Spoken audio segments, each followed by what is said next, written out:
It has been 2 weeks since we've done this, and we are back. Excited to be talking to you guys. There has been a couple of trades in the NBA worth talking about, and we're going to talk about them tonight. I'm Nate. I'm Ryan. And this is N&R Analysis.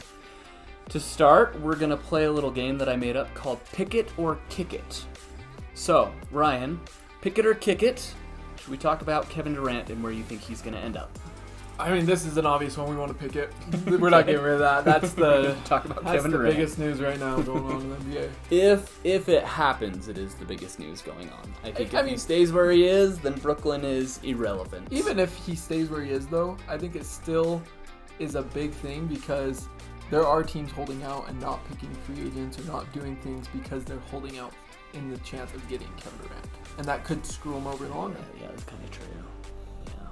So a couple teams that were interested in that trade. I know I heard Golden State in the news. I don't know how realistic that is. They have an amazing team. They have plenty of up-and-coming talent.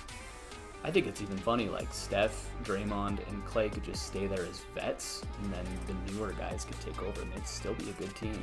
So I don't know if they'll change anything. I know Miami and Phoenix were the big names that were Kevin Durant said considering trading, going there, and he said he wanted to go there. Yeah. That's right. Then we've also got Toronto, who came in the mix recently. They've got assets to acquire him, potentially. And, of course, Brooklyn. Could just stay in Brooklyn. So, who's your pick out of those? What do you think actually will happen? Ultimately, I think where he's requested a trade, obviously Brooklyn they have the ability to say, nope, sorry, Kevin, you're going to be playing for us for a long time. But at the end of the day, I think he's going to end up in Toronto. I think it's going to be a similar thing. Kawhi, Toronto's willing to give up pieces, trying to win now. I don't think it will be as effective as Kawhi did when he went to Toronto because they had other pieces around him. And there was a lot of things that happened in the playoffs, a lot of injuries, things like that went their way, that won the championship. So I think if he went there, it wouldn't lead to that. But I think that's what they will do. I think Phoenix... Hang on, hold that thought. Okay. I just want to point out that they're going to have to give up Scotty Barnes. Yeah, that's true. If Toronto trades for Kevin Durant, which kind of sucks because he's a good player. Sometimes you get good talent. You just got to hang on to him and play it out and hope that it works, you know? Yeah. But sometimes the big trades are the winning factor too. So that's true. What do you think is going to happen? Well, originally I had thought maybe it would be Phoenix and they'd actually pull the trigger, and then they said that they would not do it without trading Booker. And I think Phoenix wanted to keep Booker. They've had him since his rookie year. They want to keep him. He's pretty faithful to that team too, so I think he will stay there. Honestly, I don't know. I think maybe he's gonna stay in Brooklyn. You know, if it ends up being the Lakers, which would be really funny. It would be all over the news. The Lakers would be the hot topic again. And then it would be KD and LeBron are going to win a championship. And if Kyrie's there too, then they actually would be a good big three. But I still don't know if I'd pick them. I would love to see it. But a lot of good teams in the West this year, man. I don't know. If I'm the Lakers, I'm willing to give up Anthony Davis and pieces to get Kevin Durant. And Kyrie, right? Even just to get Kevin Durant. I would give up Anthony Davis to get Kevin Durant. Because Kevin Durant's older, but he isn't as injury prone as Anthony Davis has been. And so I would do it. And obviously Kevin Durant's a better player. But I don't think Lakers want to. It's too big of a risk. And the Lakers have kind of traded away picks for future years to come too. They're kind of in debt. Yeah. And I don't know what will happen after their team falls apart in a couple of years. I feel kind of bad for the Lakers, but somehow they always manage. They're always in the news. I don't get it. Okay, continuing with the Lakers then. If are they going to make a trade? And if it's not Kyrie, who would they go for? Ooh, I should ask first. Pick it or kick it on this one, Ryan. We're picking it. We're picking it. Hope you're hanging with us for a long segment. We've got a lot to talk about tonight. Sorry in advance. If they don't get Kyrie, who do they go for? Yeah. I think if they don't get Kyrie, it's going to be a similar situation to a few years back when they were trying to get Kawhi. And they held off. From the Clippers? Before he went to the Clippers. But you're saying now? No. Similar scenario. It's going to be a similar scenario. Okay. Where they're holding out. They're not using all their assets because they're trying to get that deal done. And then all of a sudden, Kawhi last second went, I'm going to the Clippers. And Lakers were just stunned because they couldn't get anything. You're right. And, I mean, that's where I'm kind of thinking that teams are going to hold out with that Kevin Durant. But maybe Kawhi has a vendetta against the Lakers. Maybe. I don't know. But I'm just saying, if the Lakers don't get Kyrie, I don't know if they'll get a trade, to be honest, like in general. Because I think they're holding out for that, and it may never come. Do you ever see a scenario, I can't believe I'm carrying this out as long as I am, but do you ever see a scenario where LeBron and Kevin Durant trade places? Oh, they trade LeBron for Kevin Durant? Yeah. No, that's not happening. Okay. No. A random thought that came to me. Okay. If you trade LeBron, you're just oh my screwing goodness. yourself. We're going back to this. This is the GOAT we're talking about. You don't trade the GOAT. That's your GOAT. That's your true GOAT. He probably will become the all-time scoring leader this season, and I guess that's pretty cool. Props, LeBron. Please watch and share my videos. Follow me. Okay, moving on. Pick it or kick it. Mikal Bridges. What's going on in the news with him? Kick it. I kick it. Mikal Bridges. Kind of with you on that one. Small news. Okay, moving on to a big portion, and I know I'm going to say pick it.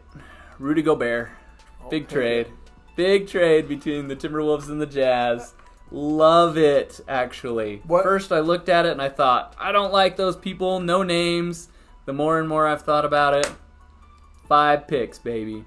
1 swap, 4 picks, 3 unprotected.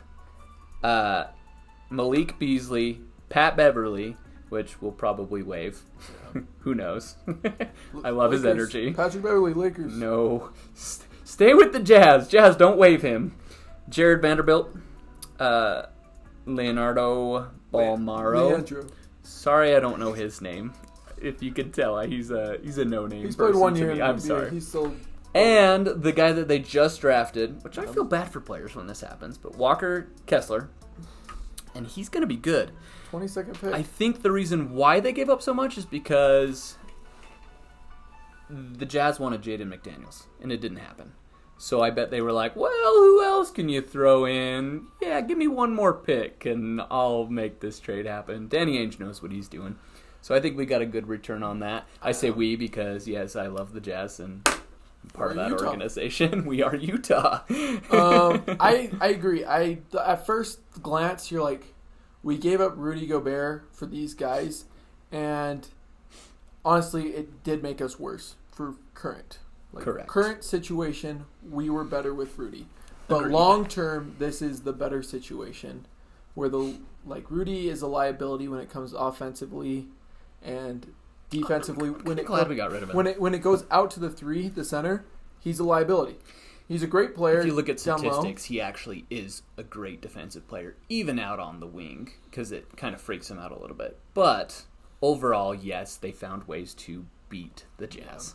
You know what I find interesting about this is Anthony Edwards, when he was playing against the Jazz and talking about Rudy Gobert, and he goes, I heard this earlier today. I heard this earlier. Scared of Rudy. Rudy's nobody. We're scared of Kristaps Porzingis. Yeah. And then all of a sudden now it's like, now they have Rudy on their team. Yeah, we got Rudy. We're a big 3 here. And they'll be backing him. We got this guy. Okay, so question, what will the Timberwolves' big 3 look like? Are they going to be a good team? Are they stuck in this contract for years to come? Will they trade Rudy next year? Will they trade Towns next year? I think that them trading for Rudy put them in a big hole. Yeah, and the Jazz came out of that hole. Yep. Luckily. Rudy got overpaid. Rudy's a great player, great defensive player, but he got overpaid for what he does. I mean, when you win Defensive Player of the Year 3 times, you know, that makes a difference too. It does, but does that put the Timberwolves up with the likes of some of these Western Conference powerhouses like the Clippers or Golden State or hypothetically the Lakers? I'll go so far as to say this is the best Minnesota roster we've ever seen. Just looking at it on paper. Over KG? On paper, it's better than Kevin Garnett's. Cool. Kevin Garnett is obviously the best player they've ever had, but his team surrounding him versus this team, on paper, this looks better. We'll see how it goes down. I don't know how Karl Anthony Towns will do. trading over to power forward and letting Rudy play center. It'll be interesting to see. I don't think it will work super great, to be honest. I might buy a Timberwolves jersey. I might be a T-Wolves fan. Getting which jersey? I don't know yet. Anthony Edwards. That's who it'd have to be. Or a KG. Yeah, I was going to say, get Kevin Durant. Okay, so I think this is kind of obvious, and we've already pointed it out, but who won the trade between the Jazz and the Timberwolves? Jazz by far. The Jazz. What would, if you were the person in the GM seat, what would you have given up or not given up to make the trade more fair? And follow-up question, are the Jazz done? Will they trade some of those assets to get another player now, or will they build around Donovan for years to come and hope that he stays content? I think they need to do more moves as the Jazz if they want to keep Donovan happy, because he loves Utah. He talks about Utah and everything, but if you're going to keep him happy, you have to keep winning. You can't miss the playoffs completely. That's going to be you kicking him out. And so I think they're going to have to keep doing this. Malik Beasley, I think, is a great pickup. The rest of the players, Walker Kessler, I like his potential, so we'll see how that goes down.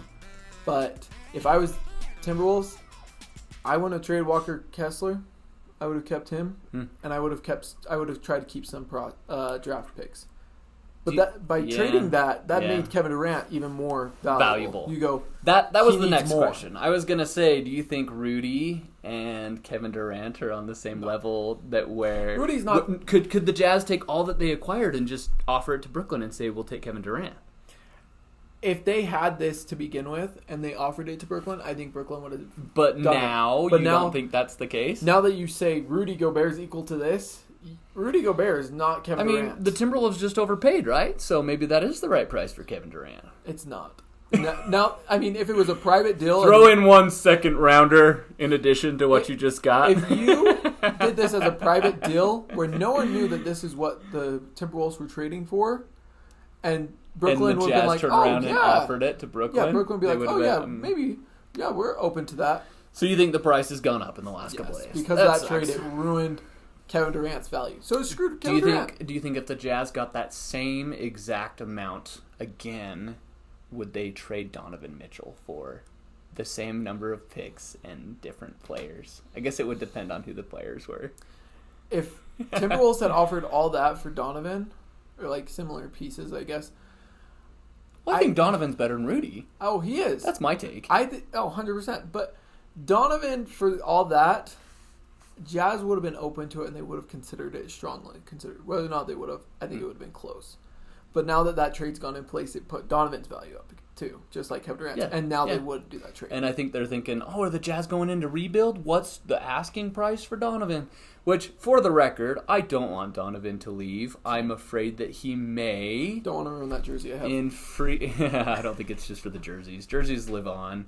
And you always love the name that's on the front, obviously. But I just am kind of upset with ESPN analysts and what they think.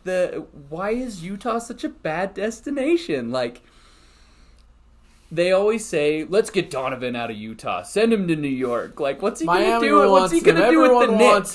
They'll be a bad team, too. I mean, yes, there's teams that want him, but Utah should have some good players, too. And it frustrates the heck out of me. Just have to get that out there. Every video I have to put in one rant. That's my rant this time. Utah is a good destination. We're a team that's going to win. In some years. No, but I think you have a point. It's just a small market. People aren't drawn to Utah in general. Like, if you don't live in Utah, if you aren't from Utah, if you aren't put in Utah because you got drafted there, you aren't going to want to stay in Utah. Like, it just doesn't look appealing from the outside. Once you get here, then things change. So Utah has to draft well. That's why I think it was so important they got all those draft picks. I don't think they draft well, though, so I hope that they trade and get somebody that's not a no-name. I agree they don't draft amazingly well, but by having those draft picks, I think that's the best option for building. Okay. So I do like that. I like it. So, related to that, since we kind of talked about New York Knicks and getting the trade in Donovan, Jalen Brunson signed with them. Pick it or kick it? I'll pick it just for a second. What? New York Knicks, you blew it. Let's just be real. $104 million. Just ridiculous. You overpaid, first off. He does bring a good culture to a team, though. Oh, true. And he's a good pick and roll guy. He's a good pick and roll, but he's not worth that money. First off. Yeah. Second off, the Knicks blew it. Everyone knew it was happening, and now there's all this talk of they're gonna get fined for it. So they overpaid, and now they're gonna get fined. So they're even paying over more. So they're overpaying. Dumb move, Knicks. That's funny. Okay, that's funny that you picked it because I thought for sure you were gonna kick it on that one. But that's all we need to talk about with that. Okay, moving on. Pick it or kick it. Trae Young and DeJounte Murray pairing. Do they work together? Trae Young, baby. Let's start with you, Trae Young. I think it's a good pair. I wouldn't say Atlanta got any better because they lost a couple pieces this year. Kevin Huerter went elsewhere, and I think he's a great player. There, you got to have role players in addition to this. Left. I think for years to come, though, Atlanta could be a good free agent destination for some players, and they could be better. Yeah, I still think they'll be good. You know how they were good that one year, and they went to the Eastern Conference Finals, and it was actually a surprise because they beat Philly when everybody expected Philly to do it. So that was cool. To go with that, lost my train of thought. I think that they'll do similar this year. I think they'll be another good team, and they'll make the playoffs and go fairly deep, maybe second round. But it would be a surprise if it was anything beyond that point with those two. But I have to see how they pair up. Second round, depending on the matchups.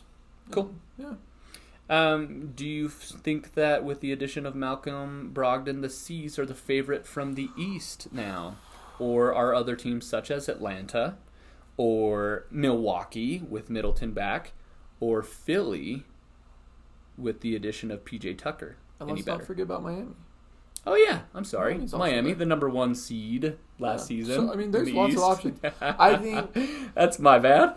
With this piece added, I think they are the favorites going into the season. Okay. We'll see how it works. I think Malcolm Brogdon was a great pickup, and they gave up nothing for it. I'm like, what are you thinking? Indiana, another bad move. Like, you're turning into New York right now. You did a great trade last year, getting rid of Sabonis and bringing in pieces and stuff. And so I was like, oh, cool, you got pieces. And then they give up Malcolm Brogdon for nothing. I'm like, you go from one good, one bad. Indiana? Yeah. Yeah, so Indiana's kind of terrible. Celtics. They're my pick to go to the Eastern Conference Finals this year. Just kidding. Celtics, I think, are the favorite because of that, because of what they added. They got a great point guard. Marcus Smart's a great defensive player, but as far as a point guard, he's not a legitimate point guard. Yeah. Do you think he's offended by that at all? I've seen some segments, but haven't actually watched them. I think he is offended by it, but he'll be good as the defensive player of the year, what they need to use him for, and I think he'll be better in a different role. Yeah. Okay. So I think they're the favorites, but. Sorry, Atlanta, you aren't making the conference finals. I mean, I put Milwaukee above you. I put Miami above you. Philly, I'll see. And it's interesting because you could do way too early predictions, and then it's completely different when you go back and look at it. It's crazy how teams shift, how they mesh, the chemistry. Yeah, there's a lot of different things that go into it. So with that being said, we'll finish on, Ryan, who are your two top picks for the Western Conference Finals and Eastern Conference Finals? And then I will tell you mine. If you want to think for a second, you can. I've got my Western already. I've got the Clippers, and that would be a step for them versus Golden State. And again, way too early. This isn't what's gonna come to pass. Just kidding. It may. Who knows? And in the Eastern Conference, I will say, Boston and Milwaukee. Okay. Those are my four. Ooh, this is a tough one. Because in my mind, I'm putting Golden State in the Western. Okay. And I'm kind of torn on who I think is going to be there competing. Clippers obviously are good. John Wall hasn't played a year, so I'm kind of hesitant on early predictions. He hasn't even played 2 years, I think. Well, I guess he did play some games this year, and then he took a year off before that. Yeah.